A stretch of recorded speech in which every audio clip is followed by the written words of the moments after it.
बालों का झड़ना इन दिनों एक सामान्य समस्या हो गया है। कम उम्र के लोग भी इसका शिकार देखे जा रहे हैं। 30 साल की कम आयु वाले भी बालों की कमजोरी और इसके असमझे झड़ने की दिक्कतों से परेशान हैं। जिन लोगों के परिवार में पहले से ही किसी को ये समस्या रही है, उनमें आनुवांशिक रूप से इसका खतरा अधिक हो सकता है। आइए जानते हैं चिकित्सक क्या कहते हैं। सर, अभी जो वेदर के कारण इतना हेयर लॉस का इशू बढ़ गया है आजकल फीमेल से, अब मेल्स में भी बहुत सारे इश्यूज आ रहे हैं। सर, उसका कारण क्या है?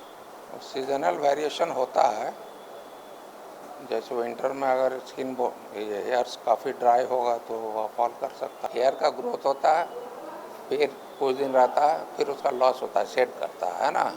इस तरह से एक हेयर साइकिल होता है। ये जहाँ से ऑरिजिनेट करता है हेयर, उसको हम लोग हेयर फॉलिकल बोलते हैं। तो हर हेयर फॉलिकल का अपना साइक्लिकल इंटीग्रिटी होता है, वेब फॉर्म में रहता है ना।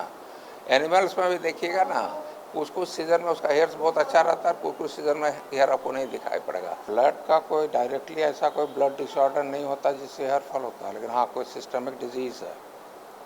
सिस्टमिक डिजीज से हम लोग समझते हैं कोई अंदर का कोई बीमारी हो। हाँ, अब जैसे थायराइड का है तो थायराइड में हेयर लॉस होता है, हाइपोथायराइडिज्म में भी होता है, हाइपरथायराइडिज्म में भी हेयर लॉस होता है। सर, विटामिन ए भी बहुत लोग यूज करना स्टार्ट कर देते हैं कि हेयर फॉल हो रहा है। विटामिन ए अननेसेसरी नहीं लेना चाहिए, क्या कि हाइपर विटामिन चांस रहेगा। जैसे D3 अभी हम बोल रहे थे, वो अननेसेसरी नहीं लेना चाहिए। इन्वेस्टिगेशन कराना अगर कमी है तभी, नहीं तो फिर हाइपर विटामिनोसिस हो जाएगा। शरीर में ज़्यादा विटामिन, कुछ कुछ वाटर सॉल्युबल विटामिन है, जैसे आज लिया तो आज ही जो है यूरिन के साथ पास आउट हो जाएगा, लेकिन कुछ कुछ विटामिन से बॉडी में डिपॉजिट होता है। तो ऐसे ही कोई विटामिन नहीं ले लेना है। कुछ तो कॉमन है, महिला में भी होगा, पुरुष में भी होगा। जैसे D3 डेफिशिएंसी अभी बोल रहे थे, तो महिला पुरुष दोनों के लिए लागू होगा।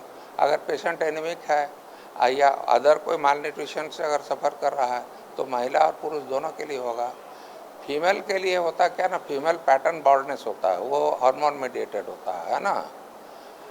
एक टेलोजन एफ्लुवियम करके कंडीशन होता है, फीमेल में ज़्यादा मिलता है देखने को। हेयर लॉस से बचने के लिए क्या कुछ करना चाहिए आज के जनरेशन में, जो चीज़ नहीं हो पा रहा?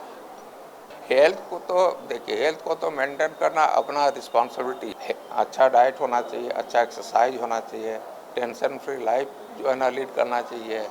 ऑलवेज पॉसिबल नहीं होता है ना, ऑलवेज पॉसिबल नहीं होता है, लेकिन कोशिश तो करना चाहिए ना, कोशिश करना चाहिए। और हेयर का कोई भी डिजीज़ को लाइटली नहीं लेना चाहिए। कभी कभी सीरियस डिजीज भी होता है। जब पेशेंट हम लोग के पास आता है हेयर लॉस का कंप्लेन के लिए, तो हम लोग एग्जामिन करते हैं कि उसका नेचर ऑफ हेयर लॉस कैसा है, एंड अकॉर्डिंगली हम लोग इन्वेस्टिगेशन भी कराते हैं।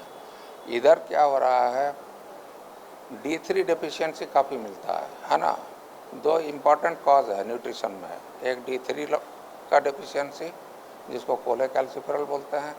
चूँकि आजकल लोग घर के अंदर ज़्यादा रहते हैं, सन एक्सपोजर कम होता है, तो D3 में काफ़ी कमी आ रहा है। और कभी कभी आयरन सेचुरेशन में भी काफ़ी कमी पाई जाती है ना। तो वैसे सिचुएशन में माइक्रोन्यूट्रिएंट्स हम लोग सप्लीमेंट करते हैं, और जैसे सप्लीमेंटेशन होता है हेयर लॉस में काफ़ी कमी आती है। Sanjana Singh, Koyanchal live desk.